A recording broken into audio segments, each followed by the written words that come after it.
Hello dear students, now in this lecture we are going to discuss the next topic, that is demand paging and performance of demand paging। जैसा कि आपको पता है previous lecture में हमने virtual memory concept को discuss किया था और पेजिंग एंड सेगमेंटेशन ये टॉपिक डिस्कस किया था और ये सारे टॉपिक्स ऑलरेडी कवर हो चुके हैं। चैनल पे आपको प्लेलिस्ट मिल जाएगा, जाके आप देख सकते हो। ठीक है, तो हम स्टार्ट किए थे मेमोरी मैनेजमेंट और ये सारे टॉपिक्स हम पढ़ चुके हैं और आज के इस लेक्चर में हम डिमांड पेजिंग क्या होता है ये देखेंगे बहुत ही डिटेल में। डिमांड पेजिंग होता क्या है अच्छे से समझेंगे, जो कि आपका क्या था, वर्चुअल मेमोरी कैसे इम्प्लीमेंट होता है। दो मेथड है, डिमांड पेजिंग, डिमांड सेगमेंटेशन। तो डिमांड पेजिंग उनमें से एक है, हमें वही पढ़ना है। फिर उसके बाद हम देखेंगे performance of demand paging. 2 marks के लिए ये इंपॉर्टेंट क्वेश्चन है, बाकी डिमांड पेजिंग इंपॉर्टेंट है 7 मार्क्स के लिए।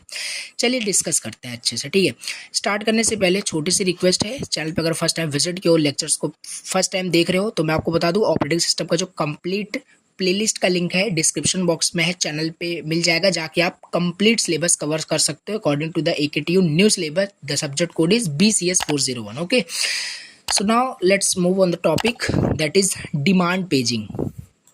डिमांड पेजिंग क्या होता है? देखो, बार बार मैं आपको बता रहा हूँ, इस लेक्चर में फिर से मैं आपको बता रहा हूँ कि जो पेजिंग का कंसेप्ट था बहुत ज़्यादा इंपॉर्टेंट है रियली, बिकॉज पेजिंग अगर आपको आता है तो सेगमेंटेशन आपको बहुत अच्छे समझ में आएगा, डिमांड पेजिंग आपको अच्छे से समझ में आएगा। दोनों में डिफरेंस क्या होता है इसमें, मतलब कि पूरा यूनिट पेजिंग के कंसेप्ट पे बेस्ड है, तो पेजिंग बहुत ज़्यादा इंपॉर्टेंट है। तो पेजिंग आपको अगेन फिर पता होना चाहिए। मैं रिपीट बिल्कुल भी नहीं करूँगा, बिकॉज प्रीवियस लेक्चर्स में बहुत अच्छे से फिर से रिपीट किया था एंड ऑलरेडी बना के लेक्चर्स अपलोड किया हूँ। 45 मिनट से भी ज़्यादा लेक्चर्स जो लेंथ है वो है, आप जाके अच्छे से समझ सकते हैं। ठीक है, तो डिमांड पेजिंग का मतलब क्या होता है? देखो, लिखा है in demand paging a page is brought into the memory for its execution only when it's demanded. कहने का क्या मतलब है, क्या डिमांड हो रहा है? देखो, डिमांड पेजिंग जैसे नाम पर से पता चल रहा है, पेजिंग का, पेज का डिमांड करना। जब CPU किसी पेज के लिए डिमांड करता है, मीन्स पेज को यूज करना चाहता है फॉर इट्स एग्जीक्यूशन। ठीक है, अब मान लेते हैं एक प्रोसेस था एडिशन का।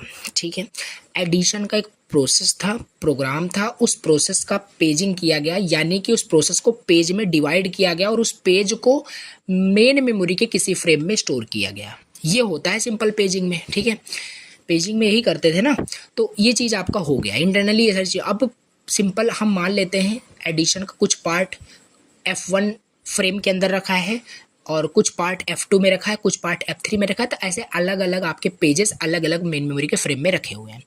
अब CPU ने डिमांड किया, रिक्वेस्ट किया, डिमांड किया कि मुझे F3 चाहिए। ठीक है, F3 चाहिए एग्जीक्यूट करने के लिए अपने इंस्ट्रक्शंस को।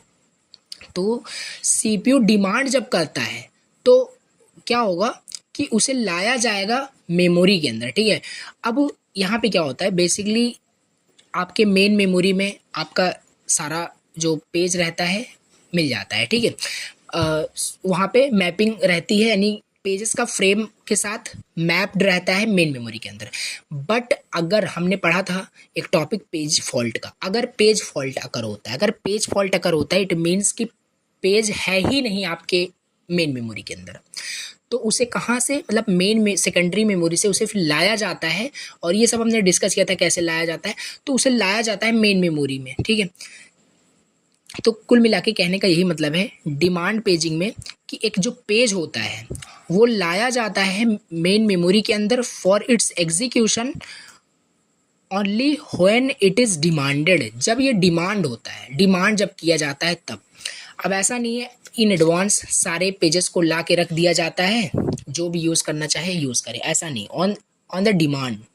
ठीक है, जब डिमांड करेगा तभी जो है उस पर्टिकुलर पेज को लाया जाता है मेमोरी के अंदर। समझते हैं कंसेप्ट, अच्छे समझ में आएगा, अभी तो यहाँ पे समझ रहे हैं। तो डिमांड पेजिंग जो होता है, पेजिंग प्लस स्वैपिंग का कंसेप्ट होता है। Demand paging is equal to paging plus swapping. इसमें आपका पेजिंग भी यूज़ होता है, सिंपल यूज़ हो रहा है क्योंकि हमने उसमें उसको मेन मेमोरी के फ्रेम में स्टोर किया हुआ है, डिवाइड किया हुआ है फिक्स साइज ब्लॉक्स के अंदर, बाकी ये सब आपको पता ही है। तो आई होप कि आपने पेजिंग का लेक्चर देखा है, जाके आप चैनल पे प्लीज़ देख सकते हैं, अच्छे से समझ में आएगा। फिर ये डिटेल से मुझे और ज़्यादा यहाँ पे समझाना नहीं पड़ेगा, और सब कुछ आपको ऑलरेडी फिर पता चल जाएगा क्या पेजिंग क्या स्वैपिंग मैं बोल रहा हूँ। तो ये था। अब मेन रिक्वायरमेंट्स क्या है डिमांड पेजिंग के लिए, इसमें लिखा है main requirements, complete program should be present in the secondary memory और storage in the form of pages. देखो अब जैसे हमने आपको बताया, अभी जस्ट बताया कि मेन मेमोरी में सारे पेजेस नहीं रखे रहेंगे एडवांस में, कि सारे पेजेस मेन मेमोरी में रखे रहें और जब सीपीयू कोई पेज की रिक्वायरमेंट करे तो वो उसी से यूज़ कर ले। ऐसा नहीं होता डिमांड पेजिंग में। डिमांड पेजिंग के अंदर जो सारे पेजेस हैं वो सेकेंडरी मेमोरी में रहते हैं। वो कहाँ रहते हैं? सेकेंडरी मेमोरी में रहते हैं। और यही है रिक्वायरमेंट में लिखा भी है कि मेन रिक्वायरमेंट जो प्रोग्राम का जो पेज है, जो प्रोसेस है, वो सेकेंडरी मेमोरी में रहना चाहिए, स्टोर रहना चाहिए इन द फॉर्म ऑफ पेजेस रहेगा।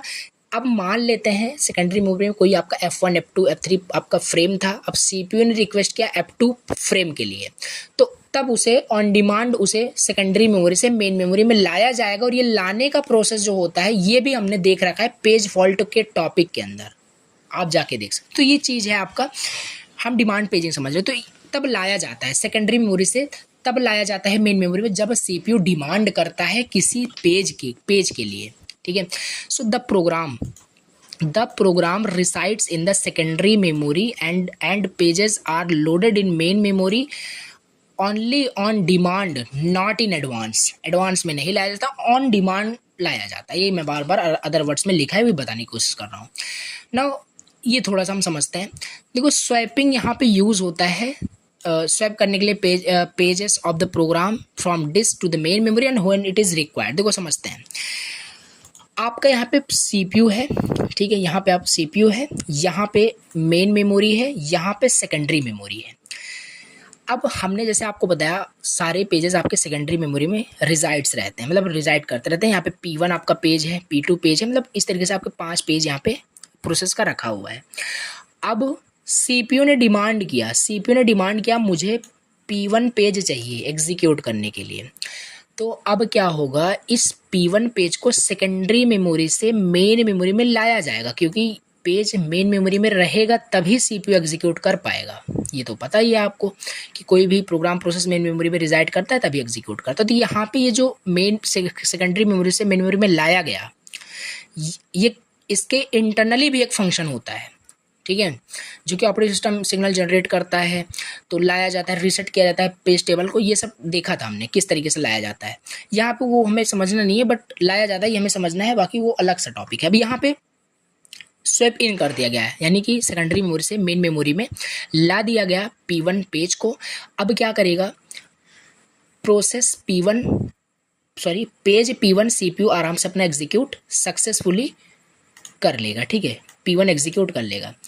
कुछ टाइम बाद आपका सीपीयू बोलता है कि मुझे पेज 3 चाहिए फॉर माई एग्जीक्यूशन, उसको खुद एग्जीक्यूट करना है, कोई इंस्ट्रक्शन P3 उसे चाहिए बस, ठीक है। फिर से सेकेंडरी मेमोरी से उसे क्या किया जाएगा, स्वैप इन किया जाएगा, मेन मेमोरी में लाया जाएगा, अगेन सीपीयू फिर से एग्जीक्यूट कर लेगा, ठीक है। अब क्या हो रहा है, जैसे कि अब यहाँ पे आपका फिर सीपीयू बोल रहा है कि मुझे P2 चाहिए, तो फिर से P2 भी लाया जाएगा। यहाँ से देखो P2 जो है लाया गया मेन मेमोरी के अंदर, ठीक है। फिर P2 भी चलो मान लेते हैं एग्जीक्यूट कर लिया आपका सीपीयू, ठीक है।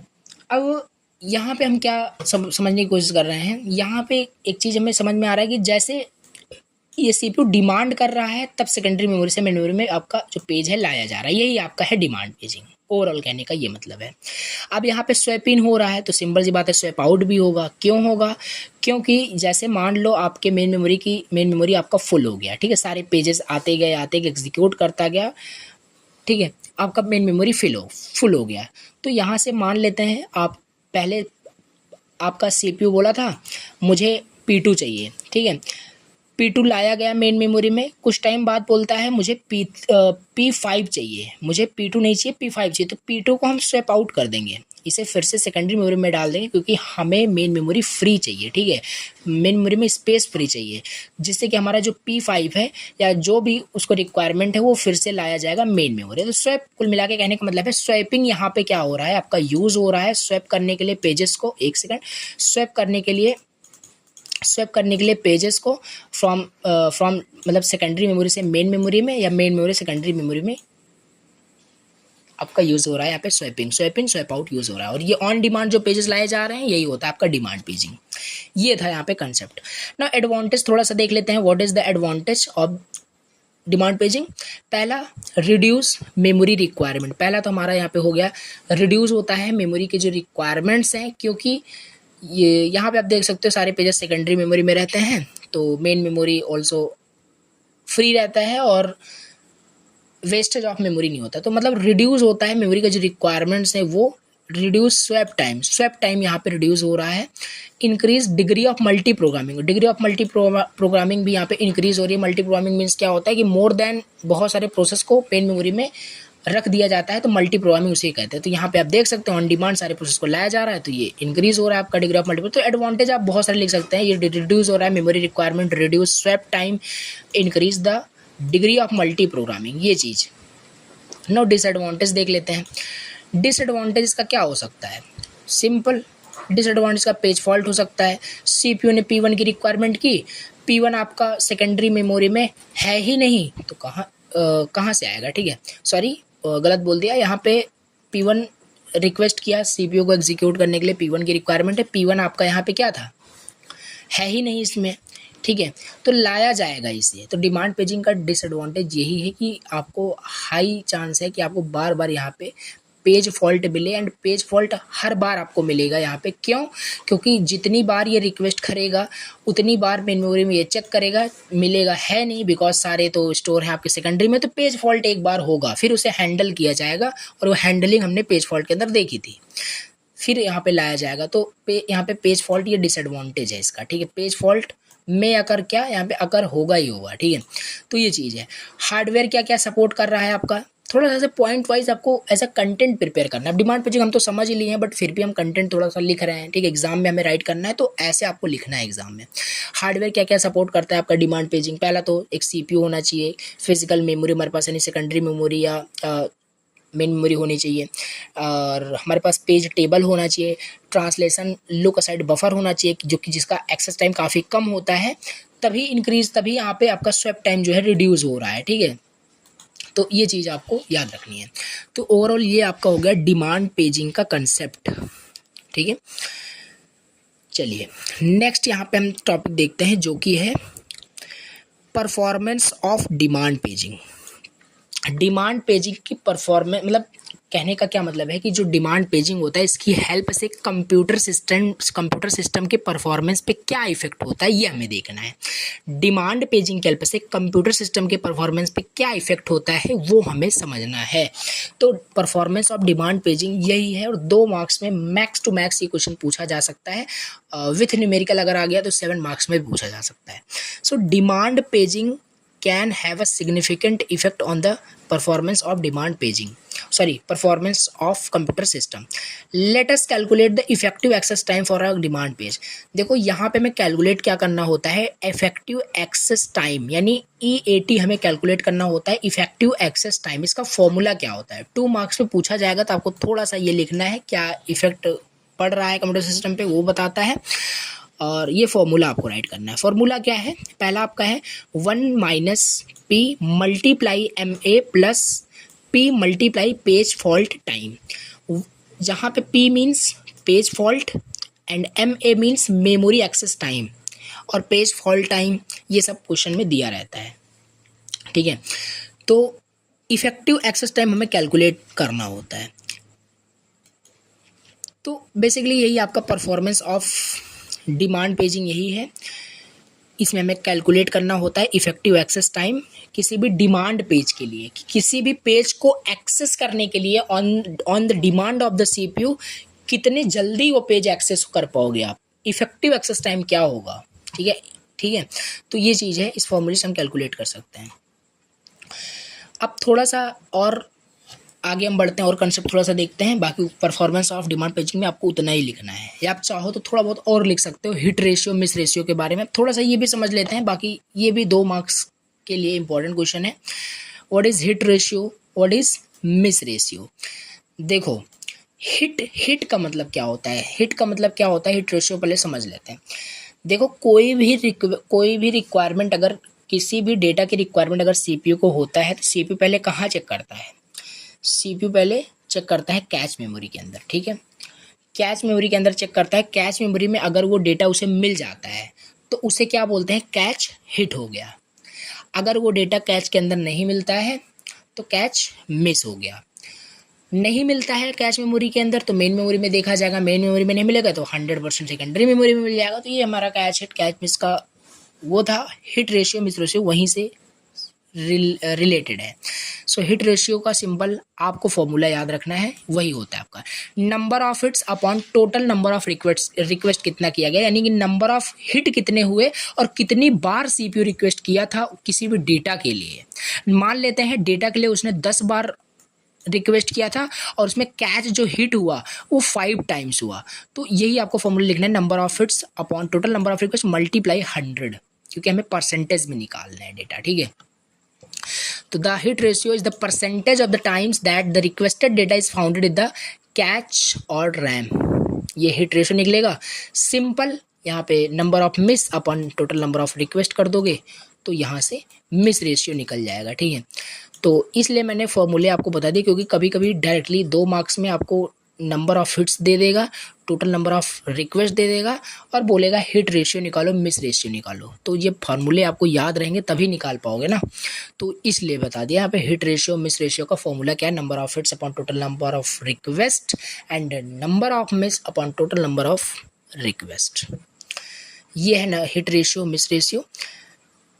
बाकी न्यूमेरिकल उतना इंपॉर्टेंट नहीं है जितना आपका डिमांड पेजिंग एंड ये परफॉर्मेंस ऑफ डिमांड पेजिंग, ये सिंपल इस तरीके से क्वेश्चन आता है। बाकी न्यूमेरिकल भी आप देख सकते हैं, बाकी उतना इंपॉर्टेंट नहीं है। तो चलिए आज के इस लेक्चर को यहीं पेंड करते हैं।